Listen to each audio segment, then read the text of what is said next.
to do, you know. Yeah. And Titanic was 2 VHSs. It was a long one. It was 3 hours. Oh, that's right. So they put it on 2 VHS. That's right. And at the end of it, it says switch to VHS 2. I saw Yeah. Titanic in the theaters with my mom, and it was the most awkward thing because I was bored as fuck. And then, if I remember correctly, there was an intermission. There was an intermission in the original Titanic. Was There there? was. Absolutely. Yeah. People couldn't sit that long. People were like, yo, it's way too long. Soft. I remember people complaining. They're like, yo, we got so cold. Do you remember that? No. Oh, yeah. There's people like on the news complaining about how they got cold because of that scene. Yeah. That's so weird. I don't remember. I was very little, but I remember being in the theater being like, why did I come to this movie with my mom? Like, did I tell y'all the Titanic story? No. I don't think I've told this story on the pod yet. Titanic came out on VHS, and it was a big to-do. And my family loved it. My dad and stepmom bought it the day it came out. That morning, my dad went to Meijer, which is like Kroger in the Midwest, and bought the Titanic VHSs. When you bought it opening day, the first couple people that made it through the store got a replica copy of the newspaper the day the Titanic sank. So it's this newspaper that looks like, I think it was a New York Post or whatever it was at that time. Titanic sinks, blah, blah, blah. And you could flip through the pages, and they scanned in all the pages of the newspaper that day. I asked if I could take it to school. So I said, let me take this to school so I can show everyone. So I go to school and I tell everyone, this is the original newspaper from the day that the Titanic sank. I'm holding the original copy. And people are lined up. People are circled around me at recess, and I'm showing show and tell. Get your papers. Get your papers. Read all about it. See the extra. Yeah. And I'm like, newsboy outfit, like straight up newsboy outfit. Like, Colin, get your ass at home and change. People are like, can we flip through it? I said, you can look, but you can't touch it. You can't flip through it. I said, I will. Let me know what page you want me to open up to, and I'll show you. I'll do it for you. So the hype is through the roof. People are lined up, all grades. Grades. Yes. I think I was maybe in 4th grade, 4th or 5th grade. We got grades above me lined up to see it. We got grades below, baffled. And the grades below, they're telling them the story of what the Titanic is. The younger grades, they don't know. And you have 2 little black friends that look just like me and Neek on the side, like, yeah, that's our dude. Yeah. He's got little Neek and Trav. The accompanying cast of characters, we're starting the line. Single file, everybody slow down. Everybody single file, everyone. And so the hype is through the roof, and we go through recess. Yo, you got Rudy over there getting. You know which Rudy I was talking about, making money off of the line. Oh, making money off the line. Yeah. You're like, yo, here's the hype is through the roof. So we go back to school that day and finish the day, and then school lets out. And apparently someone else had a copy of the newspaper as well. Oh. So all of the people that saw my paper were like, what's going on here? Something is up. Something's fishy. Long story short, the paper day ended with the paper getting ripped in half. Somebody's this is not real. Somebody's myth. Yeah. They allowed themselves to get so blown away, so sucked into the minutia of the newspaper that they were deeply offended and ripped the paper in half. Yours or the other person's? Mine. How'd you let them get it? I wasn't fast enough. There's definitely a tussle. There's a tussle. Oh, was a tough. man. It ripped like a little edge of the paper off, and then it was a back and forth. Oh, let me see it. Let me see it, and then. Damn, you're just like, yo, what the fuck? This was my original That was it. Titanic. So now that person can roll around the school for the entire week now and say, I have the original. Oh, Yeah. so did you going into this, did you know that it was a replica? Like, were you old enough and smart enough to be like, this is obviously not the real paper that they shipped with the movie?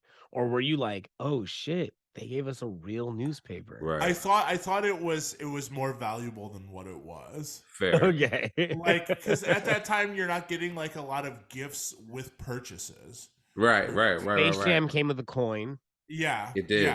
Yeah, and I think that was like there is some value in this. This could be, I wasn't in my resale mind state at the time, but I definitely looked at it like not many people have this. Mm-hmm.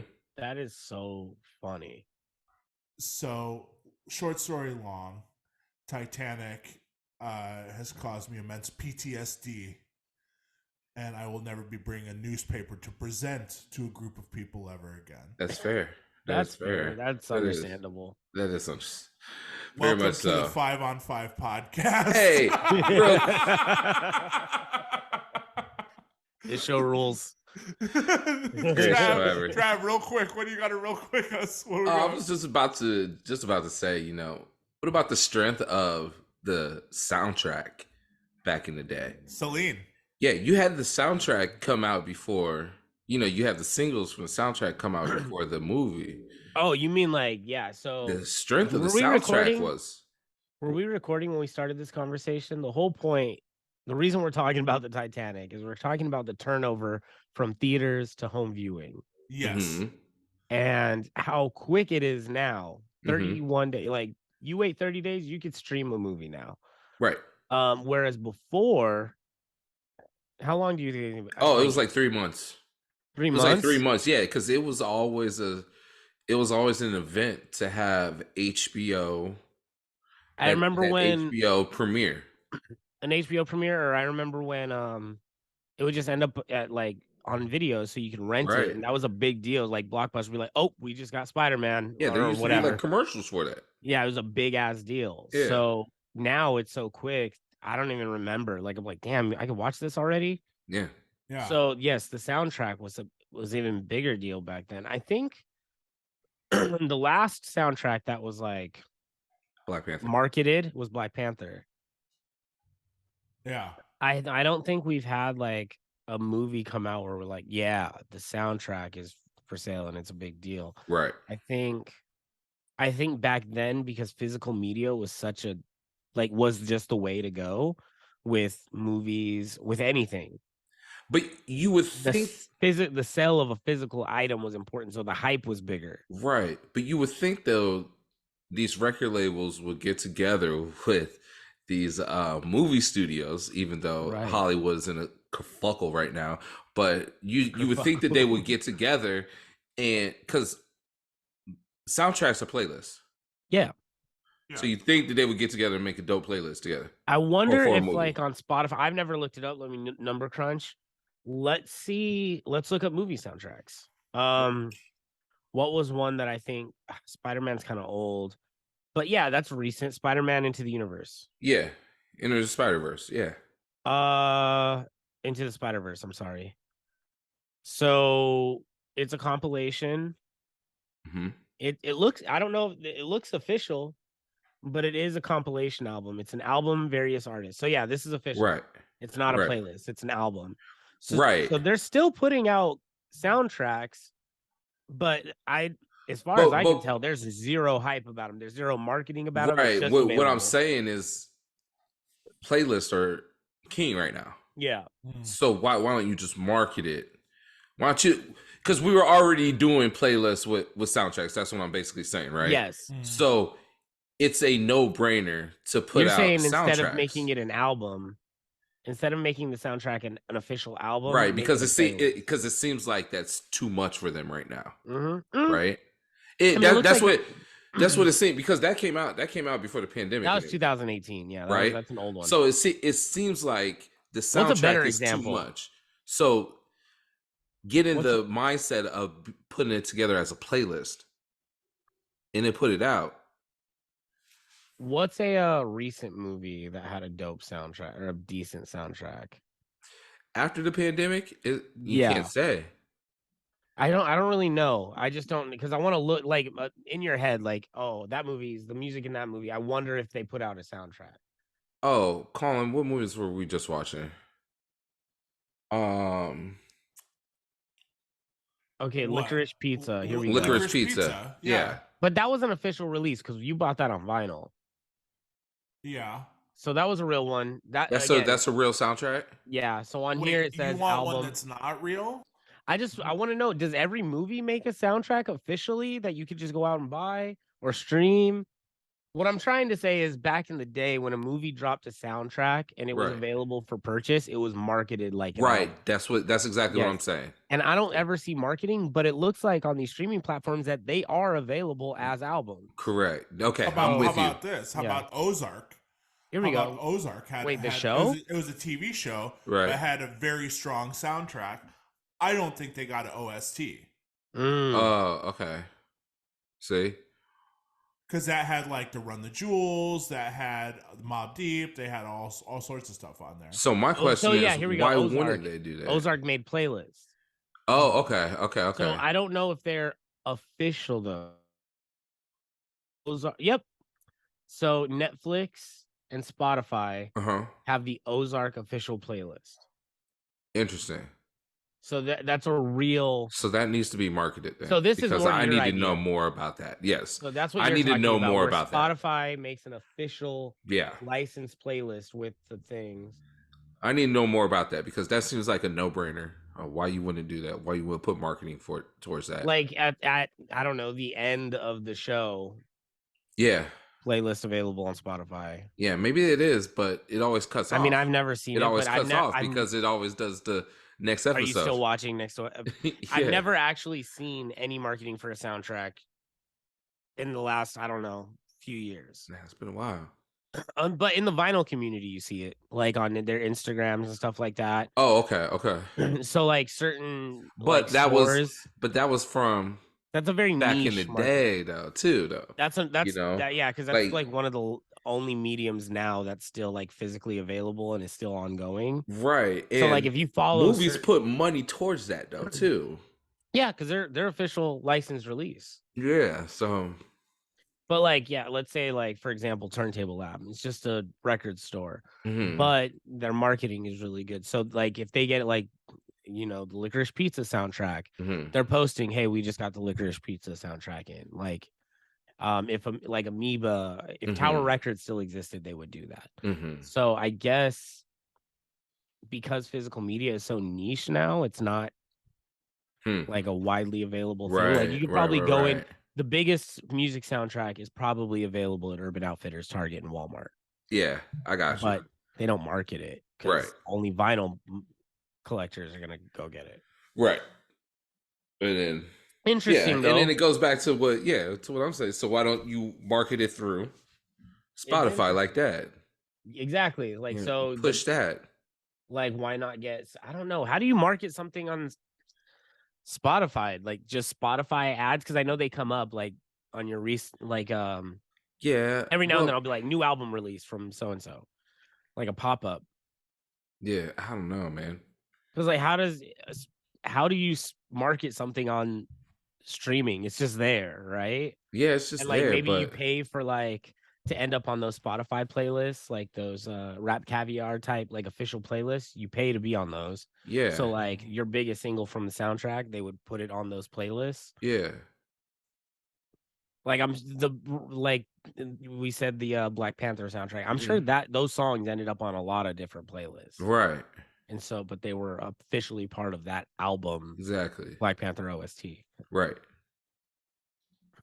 Music biz. Music biz, man. I love it though. Music 101. Welcome to the show. Welcome to the show. This is the 5 on 5 podcast. Presented to you by Nuke's Hot Sauce and DirectMusicService.com. Jake is on vacation over at Nukes. He made a nice little post the other day. Sometimes it's okay to take a break. So he's taking a little break. So I would say in the meantime, while he's taking a break, go over to Nuke's Hot Sauce website and go bang that code 5on5. Save some bucks. Go save you some money on. Get you some hot sauce for Thanksgiving. The holidays are coming up. Hot sauce is a perfect stocking stuffer. Even better stocking stuffer for that DJ and your family. How about a little promo code over at Direct Music Service? That is actually the best stocking stuffer right there. Yeah. How's your little DJ career going? They can't tell you that. They're not going to say that at the holiday table once you got your little Direct Music Service sponsorship. Mr. DJ. Look who it is. Mr. DJ decided to join us for breakfast. Yeah. Yeah, you know, I'm one of your hosts, Phenom. Down the street from me, Jupiter Williams. Down the street from him, Neek Lopez. It's a boys only episode.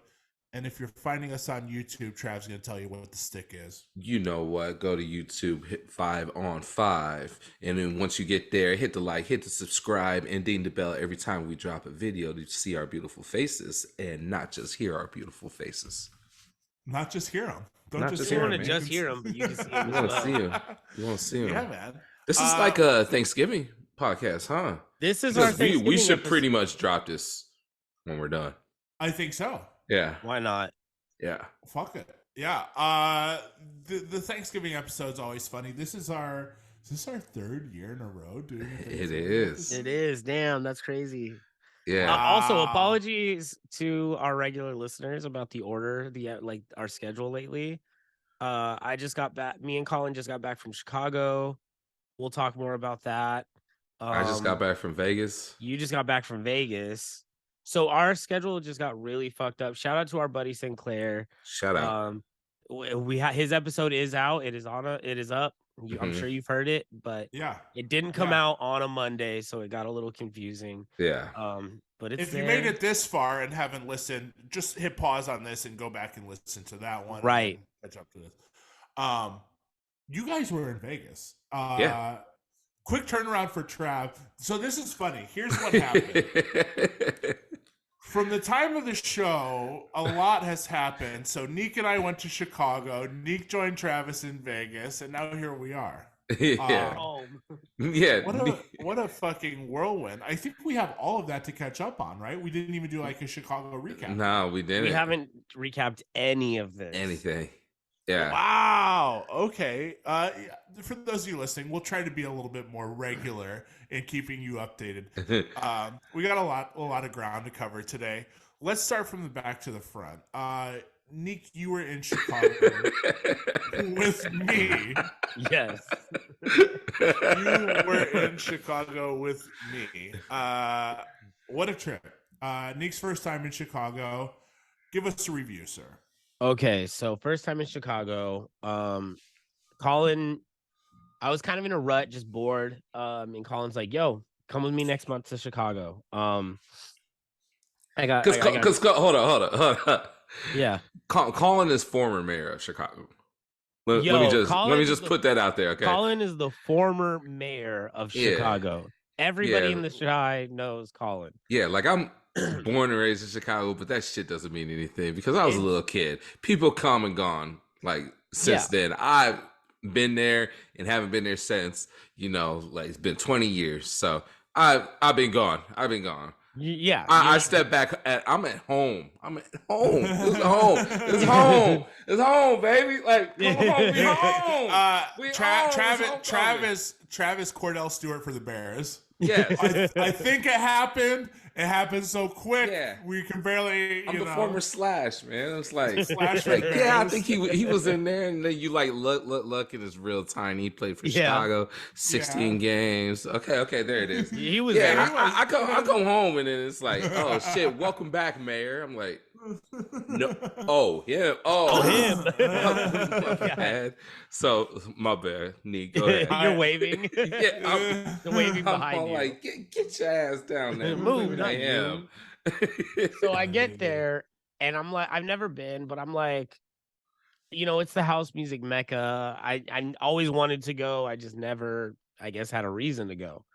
Colin's like, come with me. I got gigs out there. Just roll with. And I'm like, all right, cool. I get there and it's mad cold. We get picked up. We get picked up and we get pizza. And ironically, shout out to Bliss. Shout out to our shouts to Ben Bliss Bliss. picking Yes, us up. picked us up. My man's a working ass DJ for sure. Mm-hmm. Picks us up, takes us to people. Ironic, to get pizza, and the first pizza we get is actually a New York style pizza. Brand new spot, but it was fire. And I think we probably ate like 80% pizza on this trip. Which is exactly what we want. But I'll get to the good stuff. We immediately go to Gramophone, and I get to meet Michael Serafini, and he's just the nicest dude, and they just wax my pockets because there's just so much heat in there. And then we go back to get ready for work. Hold on, don't feel bad about them waxing your pockets. They got me too. It just fucking like it that, just man. comes with the territory once you step foot into Michael Serafini's Gramophone Records are gonna get you. Temple of Records, man. It truly happens. is. It happens. Just as soon as you get there, you just hand them your wallet and say, Just take care of me and thank you. I appreciate you. Give him a hug, and then he'll see you about your way. And it's cool because he's bringing you records. Like he's really taking care of you. Oh yeah. He gets an idea. He's like, oh, you like Hanson? Okay, I got something for you. Check out this. Like, we have these 3 Hanson records. These 3 records that inspired Hanson records. Yeah. He's gonna lace you up. Absolutely. The producer of Hanson made this record. You're gonna love this. We're like, damn, I thought they wrote their own songs. Seems like they did. Collins day that evening we have a gig. And again, I'm tagging along. I'm not booked for shit. I'm just here for the ride. And first gig, Diaz Tequila, in Boys Town. And I look up their Instagram. I'm like, oh, this is a gay spot. So I'm like, okay, dope. Like musically, in my mind, again, never been to Chicago. I have no idea what to expect. My mind just goes gay house. So like, let's do it. We get there and scoping the scene. I'm listening, and every time I go to another city, I try not to compare nightlife to Las Vegas nightlife. It's clearly going to be a different thing. More similar to downtown Las Vegas than Las Vegas Boulevard, obviously, but still very much different. Restaurants that switch into clubs kind of seems to be the vibe in Chicago and most major cities. We get to Diaz Tequila, and Colin gets set up, gives me a little tour of the spot, and it's more of an open format sound. But again, this is day 1. I haven't met anyone yet. I have not met a single friend, like other than when we got picked up, and when we got there, I met another DJ that usually plays there. And that's it. So I'm kind of like chilling in the cut. The DJ booth is also very narrow, and like I can't just kick it up there. Like, because I'm gonna look like a sound guy. So I'm kind of like chilling on the side, and like this club starts filling up, and I'm just like, all right. Anybody that knows me knows that I'm not like I'm not gonna like introduce myself to people in the club and the dance and just join a group. So I'm kind of sitting there, and I'm like, you know what? I'm gonna just go back to the room, catch a snooze because I'm tired from this flight. I'm gonna go catch a snooze because I know we're going to an afters, and that's where I want to be. So I go back, I get an Uber, and I head back to the room. And I went to the wrong hotel. My phone's about to die, and now I'm scared. I'm lost in Chicago. I am day 1 lost in Chicago at the wrong fucking Hilton. With 16% on my phone. Yeah, because I was in the zone. It was packed at that time, so I wasn't checking my phone right away. And then I look back at my phone, and they're like, yo, what's the name of this hotel? And he's like, yo, what's the address? I'm lost. Yep, I'm at the wrong idea hotel. Where I was going. I saw like these texts in like numerical order, like, yep, I'm lost. Yep, I'm at the wrong hotel. Next text comes in. Okay, cool, we're good. and I like didn't even get a chance to reply to any of them. He just like fired 5 from the hip, like, yo, I'm fucking lost in Chicago.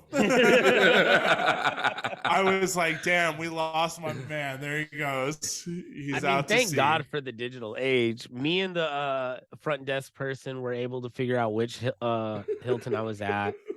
It was had the front desk call the other hotel, right? We were calling every Hilton. Neek lost in Chicago. Yo, yeah, exactly. And so we found it. I got back to the crib. Maybe took like an hour nap, if that, and we ended up going to Spy Bar. We get to Spy Bar, and this is when I realized that Colin is the mayor of Chicago. It is like 3 in the goddamn morning. We walk in, and immediately, like, Colin didn't call anybody. As far as I know, he didn't call, he didn't text, didn't say, hey, I'm going to Spy Bar. We just get in there. And he's like, yo, check this out. Like, Colin's giving me the tour. Yo, check out that. Like, look over here. Blah, blah, blah. They got this sound system. Whoop de whoop. Immediately, somebody's like, yo, what the fuck, Phenom? One guy comes up. Xavius, what the fuck? Oh. And then another one comes like, nah, that's the okay. Yeah. And then when like you say it like that though, if you didn't even say his name, man, I would have been up to like, all right, cool. Yeah, call him Mayor. And whatnot. But then you said Xavius. I'm like, nah, that one makes sense. Yeah. So now I'm meeting the whole wolf pack. The whole crew starts showing up. Yeah. And everybody's hyped. The bartenders all know him. Like the staff knows him. Everybody's hype. And I get one cat. Who's the cat in the beanie and the long jacket thing? He had like the hanging beanie. Oh, I don't know. I don't remember his name. I want to say his name was Mike. Oh, Mike Klang, yeah. No, not Klang was the tall guy, right? The one that gave me the tour? Yeah. I'll start with him. Yeah. So Mike's on something. You can tell he's just hype. He's hype. You know Colin? I love Colin. So I love you. Yeah. He's on that shit. Yeah. So he's like, you and another cat's giving me. He ain't like, the only one that be on it though. Oh, you met Mike Ball too. Mike Ball, that's what I was talking. So Mike Ball's giving me a real like history lesson. He's like, this is Spy Bar. It's one of the oldest clubs out here. You're in the house music mecca. This is spiritual. This is church. I'm getting one of those. Mike Lang is like, yo, you want to see Spy Bar? Come on. Grabs my hand and just skips into the dance floor. I was like, yo, even that was a what the fuck moment for me. I'm like, where are y'all taking this guy? He's like, you want to see this place? Come on. Grabs my hand basically and skips on in. He's like, come on. Like, just, and he's tall. He's like a 7-foot motherfucker. Like, his hustle is way bigger than mine. So 1 step for him is like 3 for me. So I'm hustling up. And we step over the rope. We're walking through VIP sections. He doesn't give a fuck. And nobody's saying anything. People are looking at me crazy, but I'm like, hey, I'm with him. Like, take it up with him. So we're walking. He takes me behind the DJ booth. We're in the DJ booth with the sound guys. The sound guys are breaking down like the sound system in a very specific, like, what I would love to. You don't get to hear that. And like, you don't. If you're not into sound, you don't give a shit about that.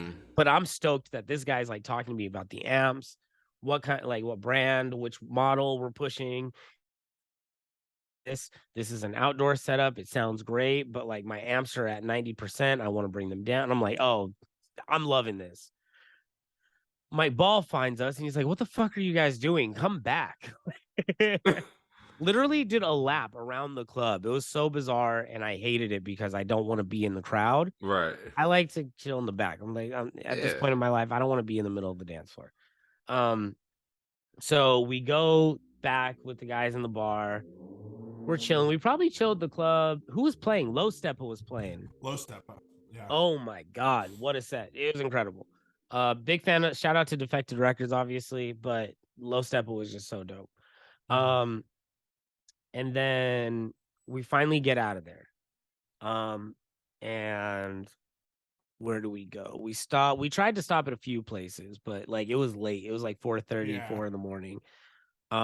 So we tried to hit Electric. Oh, we did stop into Electric. We stopped into Electric for a sec. and then Soundbar was closed, and we made our way back, and then called it a day. We ended up digging early in the morning. Do you remember the name of the spot we dug early in the morning? Dave's Records. Dave's Records was having a killer sale. They're closing, so they had a killer like buy one get one half off sale. Just waxed the fuck out of me. But bought some heat.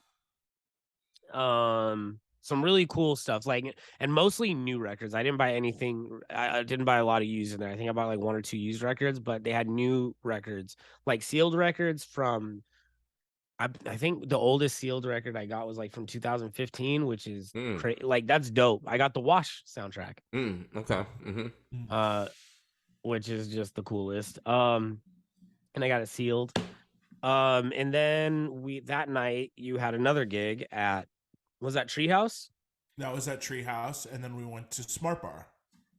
And then we saw Howie. We saw Howie too. That's right. So we met up. Here's a good story. So we meet up with Howie, and we're with Rhett. Are we with Rhett? Yeah. Shout out to Rhett, the current mayor of Chicago. Rhett's the current mayor. Yeah. Oh, okay. Word. Yes. And Rhett was with Rhett picked us up and took us out to Viaggio. But as soon as we sat down, this guy sat next to me, and he was sat next to Rhett. He's friends with Rhett, and he was like, "Oh, what's your name?" And I was like, "Colin." And he's like, "Oh," he's like, "Do you know this song, Mr. Wendell?" And I was like, "Yeah," by Arrested Development. He goes, "I completely forgot about this song." He goes, "My name's Taylor. Nice to meet you." And I was like, "Oh, hey, Taylor." And then Rhett's like, "Yes, that was Taylor Kinney from Chicago PD, Lady Gaga's ex-boyfriend." Oh, shit. Yeah. And I was like, "Oh, okay." So we sat down. We had dinner. TJ was there. TJ joined us. Shout out to how we doing? Neek.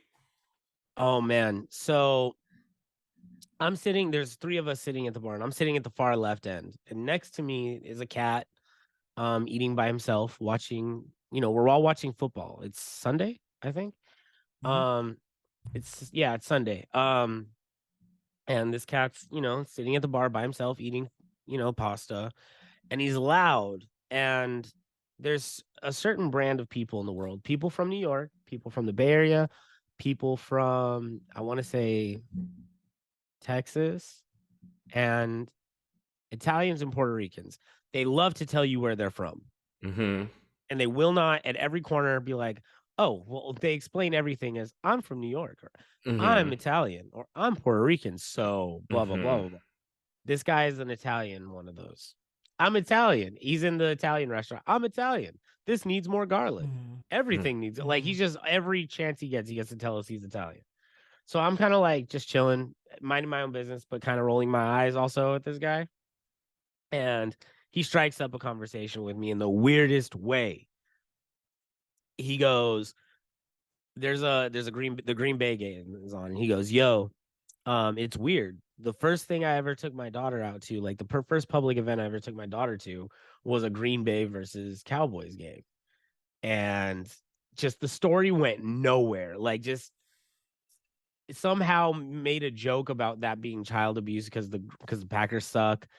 I don't know." And I was just like, yeah, great. And so now he's talking about football with me. I'm not a football fan. I could get by, but I'm not really like an NFL guy. I just see what I see on Sports Center, like, because I don't be watching the games. So he says something about the Raiders, and I was like, damn. I was like, I didn't finish the game today. We had to leave. And he's like, "Oh, they lost." He's like, "I would love to see whoever his team was at the new Raiders stadium." I was like, "Oh, it's beautiful." He's like, "Oh, have you been?" I was like, "Yeah, I'm from Las Vegas. I live there." He's like, "No shit." Starts going on and on about Vegas and how he wants to move there. And just mad weird, just chatting to everybody he could possibly chat to. He goes, "I'm going to let you eat." I go, "Cool, thanks, man." And so I start eating. He immediately starts talking to me again. Seconds, half a That's second. the worst. Seconds, just starts talking to me again. I'm gonna let you finish, but yo, so what do you think about Las Vegas? And so another motherfucker comes in, and this is the most like cartoon Chicago person I've ever met in my life. He is He looks like a mob boss. He comes in, he's got the Robert De Niro squinty eyes, and he sits down at the bar. And this guy, I don't know what they're talking about. I'm just like, cool. He's talking to someone else, and they start talking about God knows what. I don't know. And at some point in the conversation, the guy goes, "Hey, I'm gonna move over here. I'm gonna, no offense to you, just because of who I am, I'm gonna move over." And that stuck with me because I'm like, I'm gonna say that from now. Because of who I am, I'm gonna go fuck off. Like, just that's it. And so he moves over 2 seats, and now he's screaming to him about why he understands why he moved because he's Italian. He goes, "Well, if you're Italian, then you know what I'm doing." And so now I'm listening to this cartoon character, stereotypical, like, ass conversation about why everybody needs to see the door while they eat. And it goes on for like 20 minutes. Wait a minute, hold on. Paul. This was only Neek. This was only Neek. Colin is dealing with celebrities next to me, and I have to deal with these characters. He's having a celebrity encounter with this really cool drunk guy who is on Chicago PD and dated Lady Gaga and is threatening to throw meatballs at people because they're fucking trying to take pictures of him.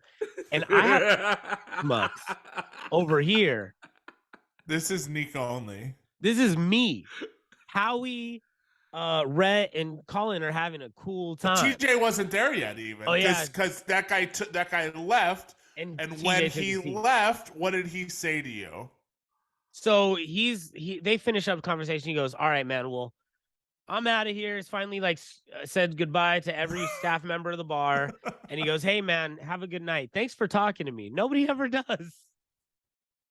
I wonder like, fucking why. And then he says to the other guy, he says to Robert De Niro, he says, "Hey, have a good night. Thanks for talking to me." He said it to like 3 people. "Thanks for talking to me." Nobody ever does. And I just think to myself, fuck, man. I hope I never. It became very grim for me because I was like, I hope I never get that lonely that I just go to like my local. As you get lonely thinking about that, I'm getting lonely thinking about. So now I'm like, I've been spending this whole time talking to this guy reluctantly, and I did not know it was gonna be the highlight of his fucking day. Like, thanks for talking to me. I've never been thanked for speaking to someone. It's just have a good day. Nice chatting you. You say nice chatting with you. You don't say thank you for chatting with me. Nobody ever does. How the fuck do you not talk? How do you not engage with somebody who's talking to you? Do you just unless you're that annoying of a person? You but how do you verbalize? Hey, I'm trying to fucking eat. Stop talking to me. Like, how do you? People just walk away from his ass. Like the guy who said, I think they just who I am, I'm gonna move. I think if it was you, and if that person was in your position, they would just pick up their plate and leave and move. Hey, I'm gonna get this to go. I'm gonna get this to go. Yeah, something like that. I don't tell them to fuck off. Too. They fuck off. Yeah. Oh my, I'm gonna go to the end of the bar. Hey, have a good night. I don't know. That was crazy. It was comical. I've never in my life heard somebody, "Hey, thank you for talking to me." I loved it. Big surprise. I fucking loved it. From there, we went to Bounce. It was bizarre. From there, we went to Bounce and saw TJ DJ. While we were sitting there at a table, waiting for TJ to finish, Benny, Austin, Texas, showed up. Shout out, Benny. He was in town. And yep, he was in town. Everybody was in Chicago. And people from Vegas were in Chicago. DJ 5 showed up too. Crazy. So it was quite the wrecking crew. And then we dipped out to Smart Bar. Neek, Smart Bar review. Smart Bar was the fucking coolest. So we get to Smart Bar and they're having this party called Queen. And it's a fundraiser for it was a benefit for who is for JoJo, yeah. They're gonna be doing a couple of benefits. No, famous Chicago club kid, Oh, JoJo, host personality. JoJo will. There's going to be a couple benefits coming up for JoJo, so I would say keep your eyes peeled to Metro Chicago for that. Yeah. Yeah, so JoJo was saying so they're doing like a benefit for them, and Michael Serafini's DJ, a bunch of local like legends are DJing at Smart Bar, which is exactly what I wanted. Um, and man, the coolest fucking vibe. Um, gay bar, by the way. mm-hmm. Smart Bar is a gay club. Um, Only only for Queen. Sundays is the big LGBTQ night over there. Okay. Yeah. So there's a bunch of people in drag. Um, like, but house, like deep house music. From the jump. Half the DJs are playing Wax. And we're on this huge not function one sound system. It is knocking, and it's just it's a square, four corner setup, incredible sound. No complaints. I had a blast.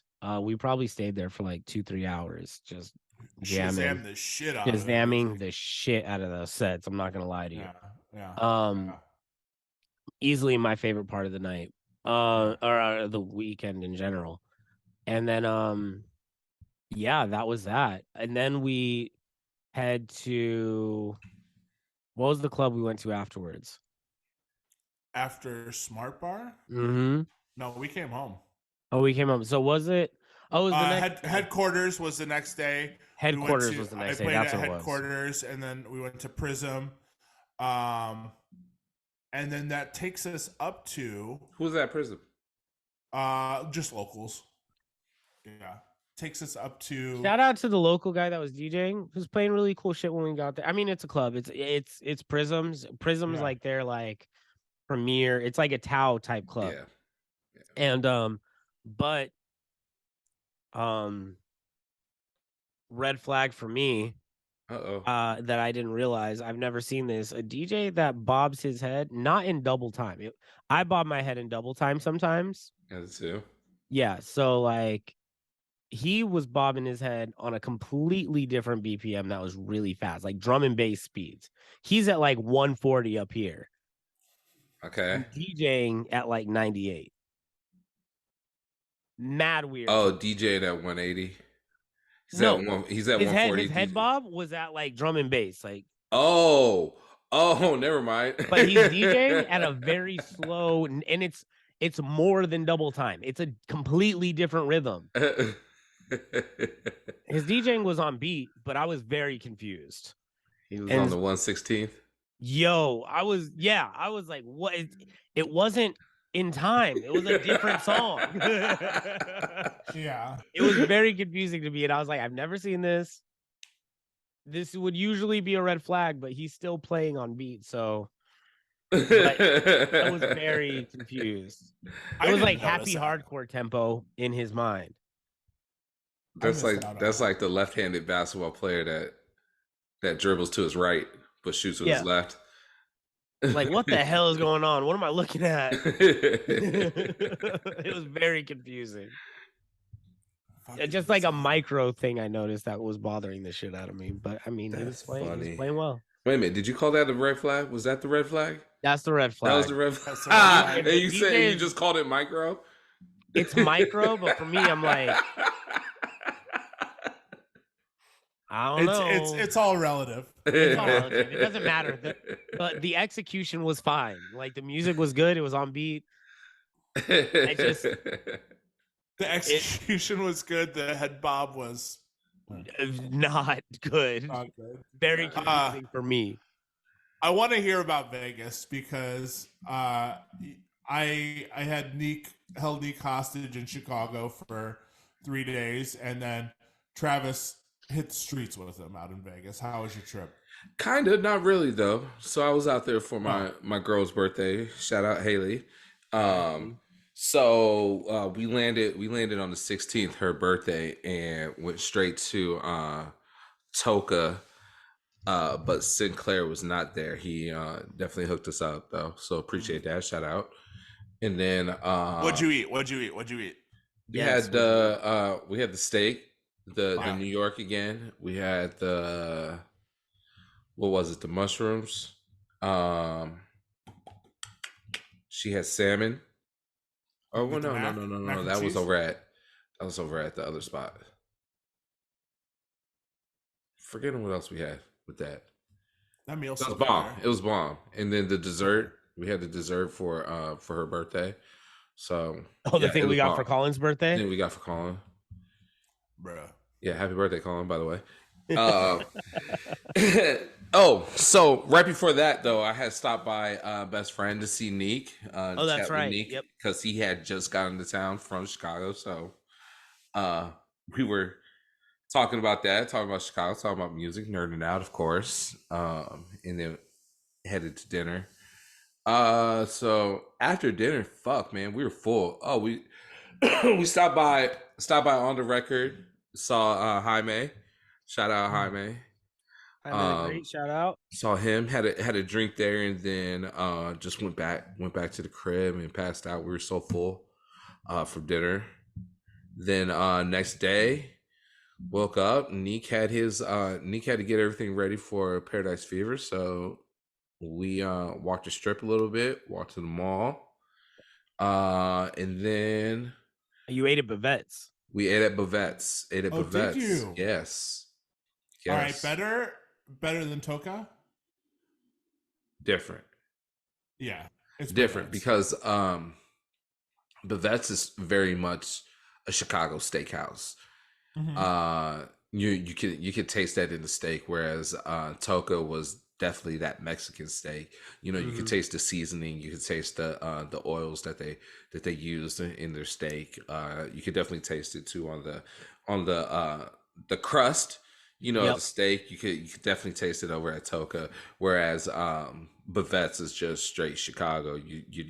You're doing Classic steakhouse. classic, yeah. Garlic, butter, and herb. Yeah, there you go. Yeah. Mm. Which was good in a sense. I had the 20-day aged ribeye. Oh, oh, Woo. Woo. oh, yes. Seemed like some gabagools are back there just getting it together for the boy, man. You know what I mean?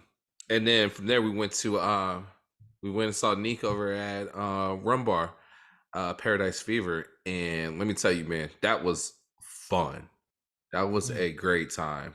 We had so much fun. He put together such a dope event. Everybody was there. Jaime came through. Crooked, Sinclair, Mumbles, svelte version of Mumbles came through. Yep. It seems like you're catching your stride over there for Paradise Fever at Rum Bar. It was our second one. If Rum Bar stays, is it gonna If Rum Bar stay? sticks around, I don't know. I don't Yeah. know. But it's been a good run, man. If it doesn't stick around, but it's so far so good. This is our second one, and admittedly, the last one we did was in the summer, but it was we had a deal with Money Baby, so we had done 2 events at Money Baby, and then the third event that month was Paradise Fever at Rum Bar. So I think we had kind of like burnt ourselves out doing too many events too soon. And so the event was it was good, but it was kind of like mid.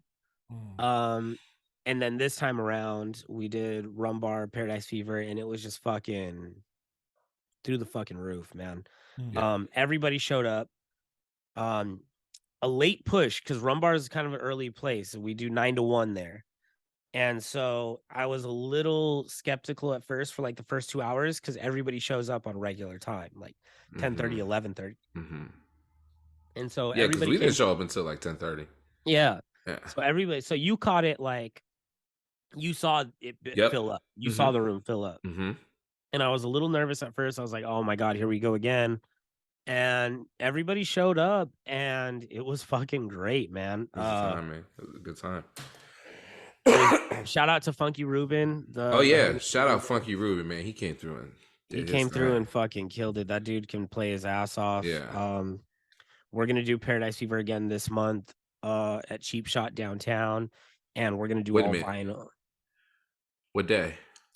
We don't have a date set just yet. We will soon. We're gonna do it, and it's December. We're gonna do all vinyl. Nice. So it's gonna be me and Ruben. Nice. And I'm really fucking excited for that. He's also a Despacio alumni. He was at the one you were at, Colin, and he. Oh yeah, that's right. We were talking about that. He was saying like verbatim the same things you're saying. He's like, it changed my life. He's like, I was falling out of DJing with vinyl. He's like, it was fun. Play it out. He's very part-time DJ, you know. Mm-hmm.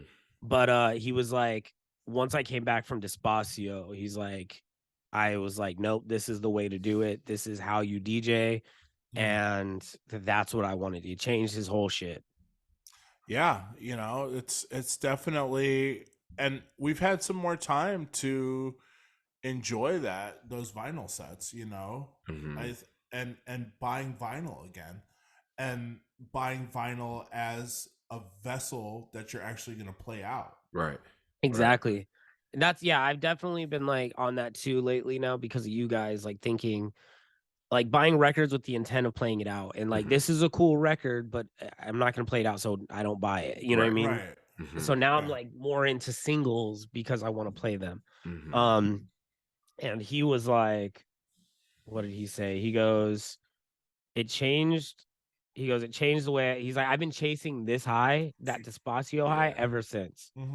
He goes, I have not had a single.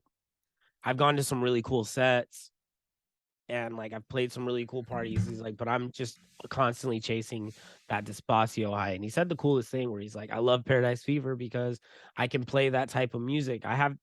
He played a song. He's like, I've had this song in my library for like a year. Or like 2 years, he's like, and I've just been dying to play it anywhere. He's like, this is the only place where I can play whatever the fuck I want and it works. When you made this party, was that the top priority? Yes. The whole point was to play.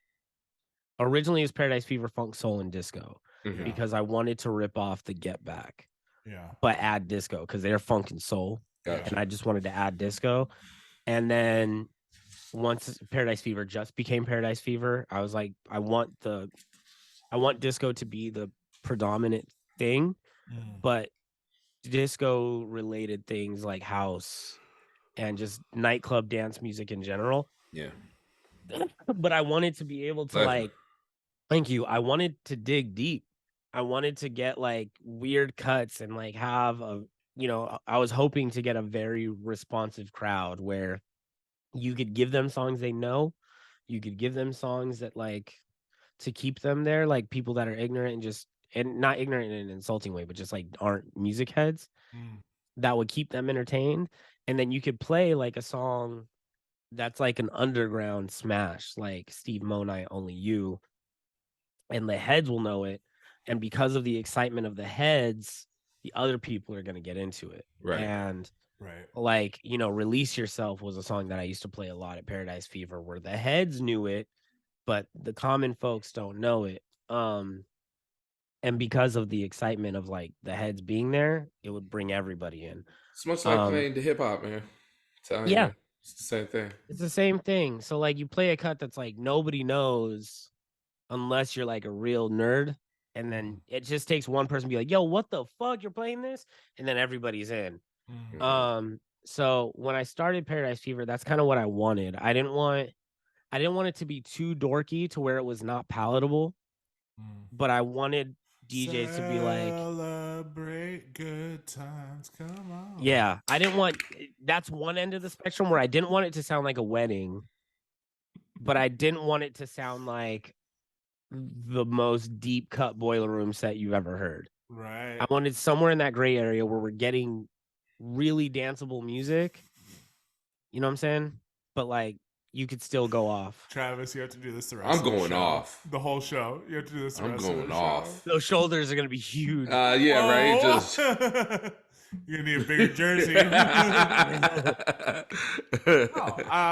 I think there was a void. there was you know better than anyone. Of course, there was a void in Vegas. Once that party ended and you needed a place to do funk soul disco, you're like, okay, cool, I'm gonna do it. You know, the only other thing was the roller skate jam, but even that is it's like once a month, right, or whatever. It's like twice a month. Yeah, and it's like people need another avenue to go out and hear something. they do. And black people too, because Neek was playing black disco, Yes, and that was, boy, a lot of black people. you're not going to hear a lot of that on the strip. Actually, And that's what we were you're not talking going to about hear with that period we were on the talking strip. about with Ruben is like he's like, I love to play black disco. Like that's really like, and we all kind of were like, yes, like that's a big part of it. Like, yes, it's fun to play ABBA and it's fun to play fucking Village People or whatever the fuck, Right. like the Euro disco stuff. Like that shit is great because it's fun because it's kind of techno. Right. Man, it's great to play the soul stuff, the Philly stuff, like, and to have people like get down to it. Like he's like, I just want to play hell of that. Like anytime I get to play that, because I even play that downtown, and you know, those are all like college kids. They don't know, you know what I mean? So like you can sneak it in, but you know, you can't play a whole hour and a half, 2 hours of it. Like, so it's Paradise Fever is the excuse where it's like, oh, they're doing a thing. We don't, I never get a request at Paradise Fever. But Neek, you read your crowd very well though. It's fun, man. When it came to what you were playing, because your crowd is very much I would say a good 80% black, fam. Yeah, there's a lot of black people out there. Last time, yeah, man. There's a lot, which I love, like, because you know we don't get that a lot. You don't see that on the strip. You yeah, don't. It was a great time, man. I had such a fucking blast. A lot of cirque dancers came out, like a lot of shout out to that guy that was there. I forgot what his name was. from he Cirque. Does from Cirque. Did he do the whacking? You were talking stuff? with him. Devon? You were talking with him with the jacket on, the Cirque jacket. Oh yeah, that was Devon. Shout out to Devon. Huge supporter of Paradise Fever. Part of the Beatles love. One of the most incredible dancers I've ever met. Does lighting for Miley Cyrus. Yeah, incredible. But yeah, dude, Paradise Fever. It's crazy because like, anytime I feel like maybe it's time to give it a break or even just dead it, because Paradise Fever has been, I think I'm coming up on fucking 10 years pretty soon. And I'm just thinking maybe it's because I don't like to put like an anniversary or anything like that on it because I don't want to age it. But you know, I think like, oh, it's time to like hang it up. You know, Paradise Fever has had its run; it was good, but it's getting played, and it's time to let it go.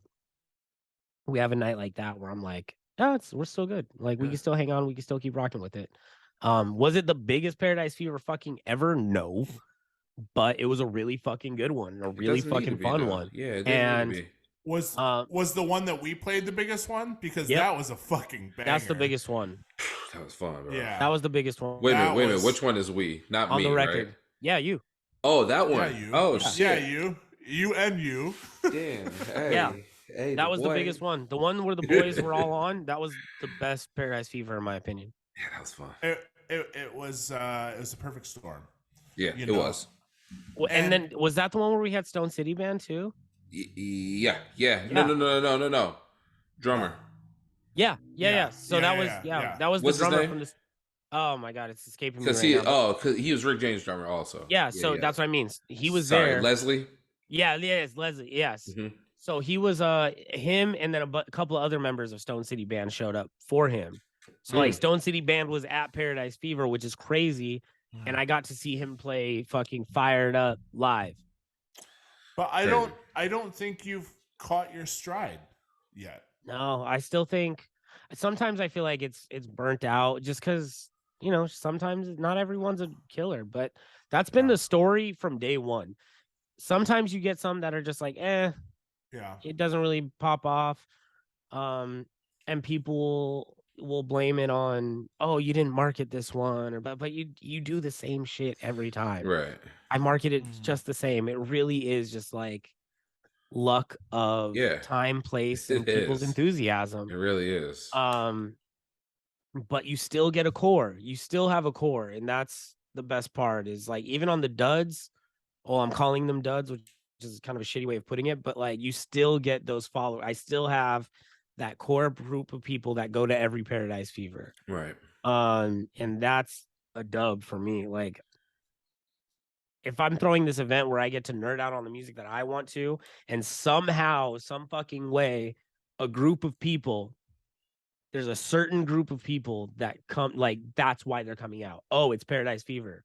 I'm going to that. That's Nico's fucking mind. Right. That's crazy to me. That's crazy to me. So that's a dub. Even if it's like not a fucking sold out nightclub with like a huge fucking dance floor all night long, if it's like 15 people who show up every time and they're on that dance floor because they're nerding out for 4 hours, knowing that this is just the deep shit I think about, the shit that I love, and they're into it, I'll take that every time. I'll take that for the rest of my life. I got a question for you. Yeah. Neek. So, because Vegas is also a city that you can go to someplace and people will just be there just because it's Vegas still. So, with that being said, could you see a one-off Paradise Fever at like an Omnia, at like a Jewel, just one time, because and it just blow it out like that, and not necessarily have like it to, DeSeo, huh? like DeSeo. Boom, there you I go. would love that. I've thought about that, and I've always thought it would go great. The only thing that like kind of like discourages my thoughts on that, because like there was a point where a small room at a club, I don't want to put them out there because small room in one of the smaller rooms at a bigger club out here, not the three big ones, not like Hakkasan or Omnia or XS, but like Right. one of the smaller clubs out here, and one of their side rooms, like the marketing people were like, "Hey, maybe you could do it there." Um, have said like have suggested it. Mm-hmm. My only thing is like, yes, Vegas is like if you throw a night in one of those places, people are just gonna be there anyways, you Mm-hmm. know. The only thing is that people come out here, and when I was younger, I think we talked about this at one point where I was like, I'm never gonna be that DJ that just plays the hits. Mm-hmm. You very quickly realize why they play the hits. You know what I mean? Like why Yeah. DJs get into this rut and why all DJs sound the same to a certain extent. Mm-hmm. Because it works. People do expect certain music. Even when I threw Paradise Fever that last time, like some of the staff was like, "Oh, we're having a disco party. Yay, play some reggaeton." And you're just Oh, like, right. I remember you saying me. you know what I'm saying? Like, Yeah. so at a certain point, you will get people be like, "Yo, why are you not playing the biggest hits Mm-hmm. right now? Why are you playing this?" And I think so. Like, it's fucked up because I know in certain parts of the world, like Defected Records, they throw an event called Glitterbox, and Mm-hmm. it's a giant disco event. Mm-hmm. And they're on tour. They do club takeovers, they Mm-hmm. do festivals, and it's monumental with millions of people. And I'm like, well, why can't we do an Omnia or an XS if they can do it? But it's a different market, and I think it demands more. These people also have like celebrity DJs involved. Mm-hmm. I think it could grow to some, like definitely, but the U.S. market for it is very weird. I don't know. Mm-hmm.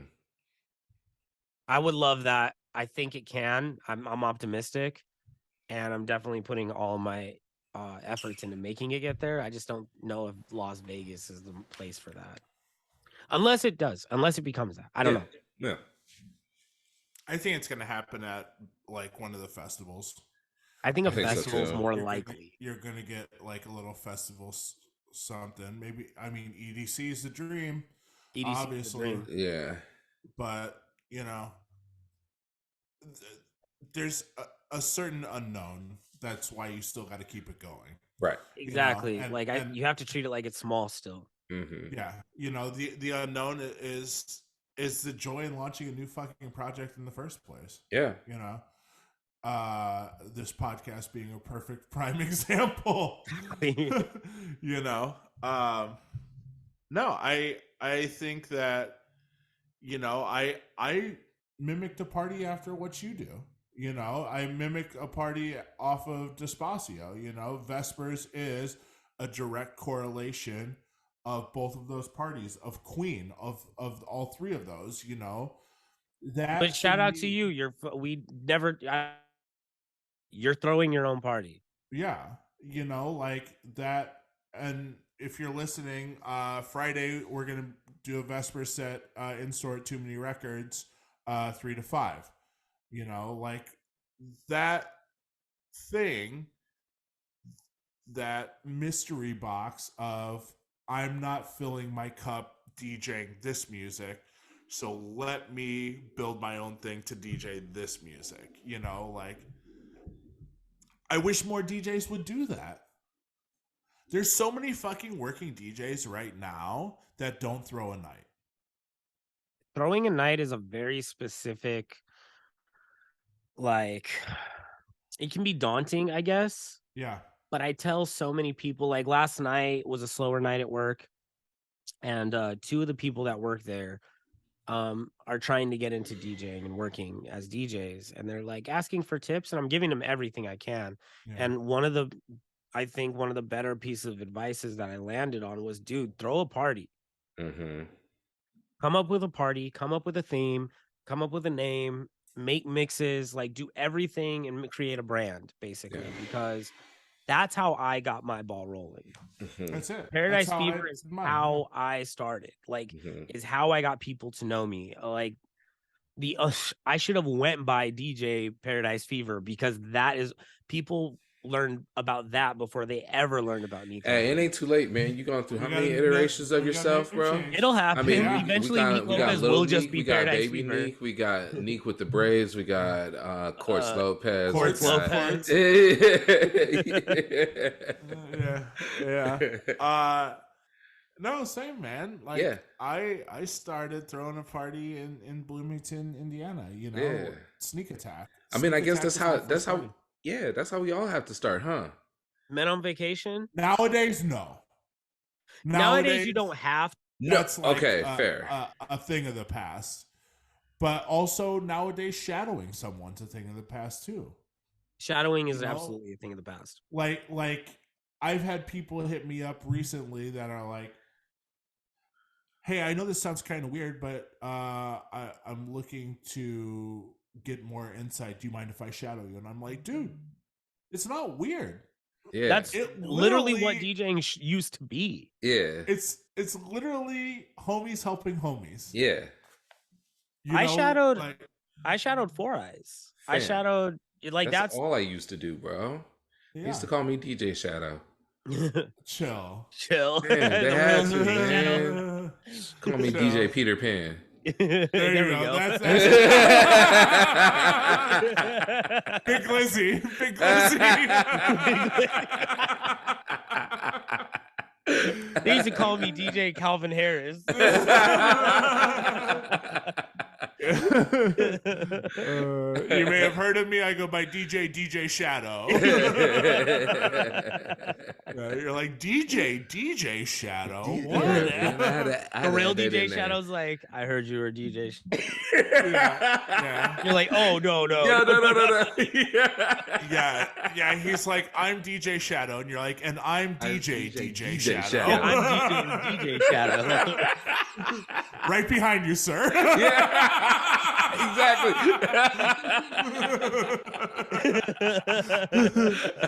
I'm back here if you need me. We might have to make that TikTok. That might have to be a on vacation TikTok. Yes, that's funny. Oh my god! Anything you need, sir. Like he sips water and you sip at the same time. Yeah. No, but I'm always like a tad bit late though. Yeah, and spilling it. Right That's here, so sir. funny. Anything you need. No, I don't want to keep us long on today's episode. I want it to be a short little run, but I want us to go around and each rip one thing we're thankful for in this DJ shit. Yeah, I mean, shit. I'll start. Man, I'm thankful for everybody that fucking hires me as for a gig, man. Like straight up, like thank you. Real shit. And Yeah. you know, of course, for me, I really take pride in, you know, being self-sufficient and making sure that I have everything taken care of on my end. So all they need to do is ask me to DJ, and and that's it. So I think that's really helped, and I thank you for noticing that. So yeah, thank you everybody, because this year has been fucking crazy for me, as once we started rolling back and having everything opening up. So yeah, thank you. Oh yeah. Neek. Really to piggyback off that, anybody that's ever paid me to DJ, but you know, and with a broader stroke, anybody that's ever like recently I came on tough times, my car got fucking broken into and I had like some Paradise Fever shit stolen from me. And everybody just like really rallied up to help by buying merch, by making donations that I did not ask for. And really just like the amount of support has been fucking unreal. So anybody that's ever shared kind words, who's ever encouraged me, everybody who's a listener of the show knows that I can be fickle and want to quit every other day. So anybody that's like heard my sets, um, and complimented me, anybody that's like given me encouraging words, and anybody that's like come to my sets, uh, and just all these people who have rallied up to help me get back to where I was and recover this shit so this party can keep going. Uh, man, thank you. Just anybody that's ever fucking got with it, believed in the brand, even not even financially, like, or if you haven't gone and you just see what the fuck I'm doing and you support that and you fuck with that, thank you. Like, I can't tell anybody, I can't say that enough. Thank you, thank you, thank you. I'm beyond thankful for everyone that fucks with the vision. That shit is super important to me and goes a long way. I want to thank everyone that listens, you know, Boom. everyone that tunes into this. And I want to thank you guys. Like, we're still having so much fun. Yeah. You know, and I think we have those moments where we pop into another city and somebody says, "Hey, remember when you said," or "Hey, you know, I listened to this or I listened to that," you know, or even to alleviate that introduction with somebody else because you already did the radio, you already did the podcast with them, you know. It started as a aimless pipe dream, Right. you know. Well, We talked aimless about pipe it. dream and a way for the boys to talk during the And a fucking lot of pandemic, fucking because time. we were Yeah. alone. Yeah, you know, and I still feel like we're right there at the beginning, you Oh know, yeah, very much so. And the fun and the mystery of getting people on, and even I'm always overwhelmed by the amount of people that listen, you know, Yeah, when you don't think somebody listens. yeah. So I'm thankful for that. I'm thankful for people that put in a good word when I'm not in the room. Yeah, Word. that too. That too. I spoke on that on Twitter the other day. Those people that will say your name when you're not around and put a bag in your hand without any expecting any return. Absolutely. It's few and far between nowadays. Everyone wants a one for me, one for you kind of thing. Yeah. And I'm grateful for those people that will just hit you up and be like, "Yo, expect a call." expect an email or something like that. And the last thing I'm going to say is too is I'm thankful for clients that pay on time. Yo, shout out Nike. Shout out. Appreciate you. I know you're in deep shit with Odell Beckham and not paying him. But you played this brother. You have paid this brother on time every time that the invoice went through. So thank you. I got a PayPal today, and I'm not going to say who the corporate client is, but it was 27 days before the DJ set. That's beautiful.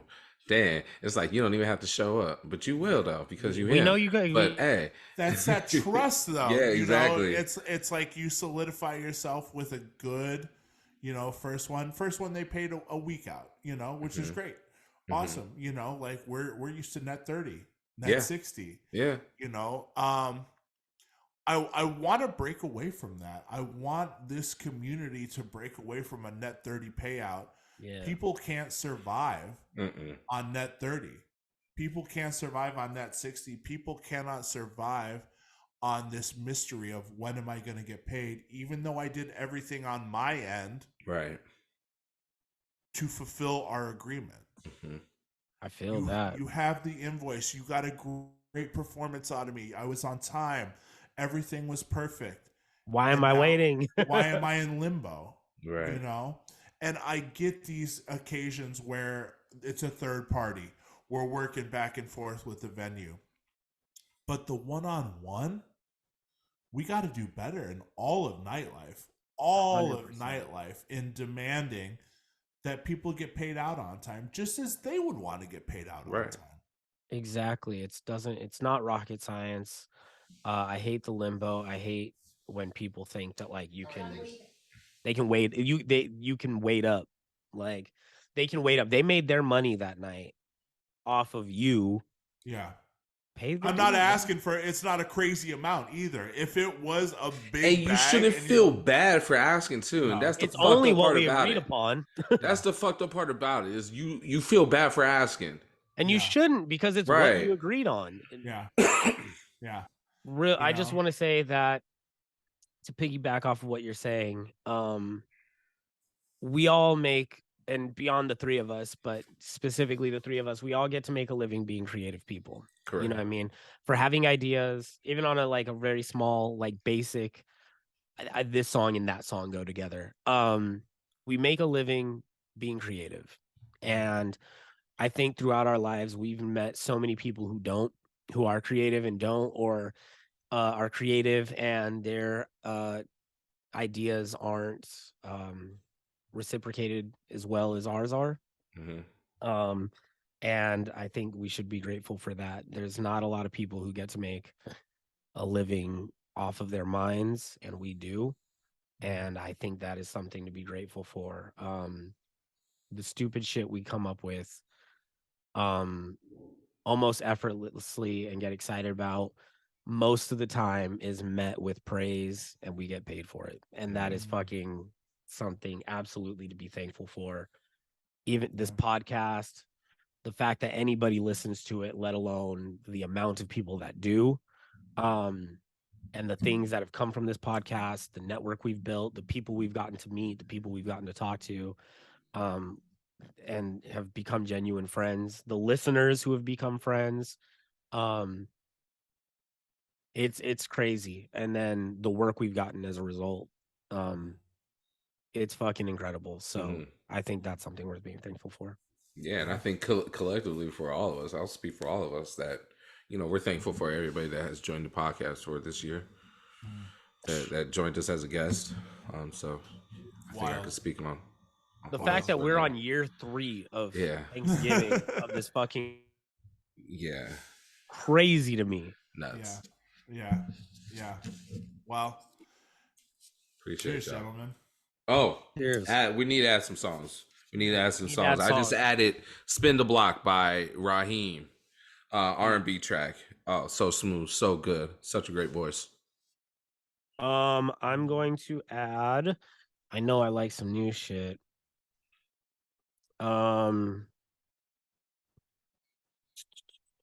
hold on. Let me listen to this. Call. I got you. You Wish, Nightmares on Wax. Ooh. Yeah, that's Let's go. you're gonna recognize that one. Cool. This is a newer song I just found. It's by a group called Bad Colors, and the song is called Back Outside. Oh, I know this song. Yep. Wouldn't play it in my DJ sets, but it's a fun little jammer in the car. Mm-hmm. Cool. Well, boys, everyone have a good Thanksgiving. Hey, be on the lookout for this episode. Yeah. Today or tomorrow. Today or tomorrow. Beans, yes. greens, Hey, tomatoes, go potatoes. Beavs. Go Beavs. Go Beavs. Saturday, got a big game in Corvallis against U of O. Oh, go Beavs. Saturday, 3 to 5. I'm speaking on a panel. How to party sober. Yep. There you go. If you are tired of being in the rut of the hangover, of the misery of the pounding headache, and the bubble guts, and the day after shitting your pants, the heartburn. How about the heartburn? Shout out to heartburn, yeah, indigestion. Jesus Christ, man. If you're tired of all of that and you're like, I gotta party sober, we do that. We do that regularly. We party sober. Absolutely. 3 to 5. It's on my Instagram in Portland. If any of Portland listeners are interested, come on by. Hey, can I welcome Bob Iger back to Disney? Hey, that's big. Welcome, Bob. Welcome, Bob. Welcome back, Bob. And we'll say goodbye to us. Peace.